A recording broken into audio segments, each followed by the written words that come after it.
హైదరాబాద్తో పాటు తెలంగాణలో మరొక 2 రోజుల పాటు మోస్తరు నుంచి భారీ వర్షాలు కురిసే అవకాశం ఉందని భారత వాతావరణ శాఖ చెబుతోంది.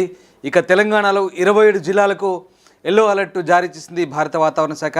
మొత్తం మీద మరొక 2 రోజుల పాటు ఈ వర్షాలు కురిసే అవకాశం ఉన్నట్టుగా తెలుస్తోంది. ఇక నిన్న కురిసిన వర్షాలకు లోతట్టు ప్రాంతాలన్నీ కూడా పూర్తిగా జలమయమైన పరిస్థితి కనబడుతూ ఉంది. గురువారం నాడు కురిసిన వర్షాలకు సాయంత్రం నుంచి మధ్యాహ్నం నుంచి అలాగే తెల్లవారుజాము వరకు కురిసిన భారీ వర్షాలకు పూర్తి స్థాయిలో లోతట్టు ప్రాంతాలన్నీ జలమయమయ్యాయి. హైదరాబాద్లోని హిమాయత్ నగర్తో పాటు చార్మినార్ ప్రాంతాల్లో దాదాపు 9.5 సెంటీమీటర్ల వర్షపాతం నమోదైనట్టుగా వాతావరణ శాఖ అధికారులు వెల్లడించారు. అయితే ఎప్పటికప్పుడు అప్రమత్తంగా ఉంటూ సహాయక చర్యలను పర్యవేక్షించాలంటూ ముఖ్యమంత్రి అధికారులను ఆదేశించిన పరిస్థితి కనబడుతోంది.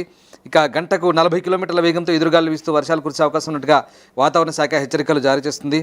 ఒక్కసారిగా ఈ వేసవి తాపం తగ్గి చల్లబడడంతో నగరవాసులు కాస్త ఉపశమనం పొందినప్పటికీ భారీ వర్షాలతో ఇక లోతట్టు ప్రాంతాలు అయితే జనాలు ఇబ్బంది పడ్డ పరిస్థితి కనబడుతోంది. తెలంగాణ వ్యాప్తంగా కూడా ఇదే పరిస్థితి. ఇక దాదాపు మరొక 2 రోజుల పాటు రాష్ట్ర వ్యాప్తంగా భారీ వర్షాలు కురుస్తాయని వాతావరణ శాఖ అంటుంది. యాదాద్రి, రంగారెడ్డి, హైదరాబాద్, మేడ్చల్, వికారాబాద్, జనగామ, మహబూబ్ నగర్, నాగర్ కర్నూల్, వనపర్తి, నారాయణపేట, జోగులాంబ గద్వాల, భూపాలపల్లి, భద్రాద్రి, ములుగు, ఖమ్మం, సంగారెడ్డి, మెదక్, కామారెడ్డి, ఆదిలాబాద్, కుమ్రం భీం, ఆసిఫాబాద్, నిర్మల్, నిజామాబాద్, నల్గొండ, సూర్యాపేట, వరంగల్, హనుమకొండ, సిద్దిపేట జిల్లాలో భారీ వర్షం ఉంటుందని హైదరాబాద్ వాతావరణ శాఖ చెబుతోంది.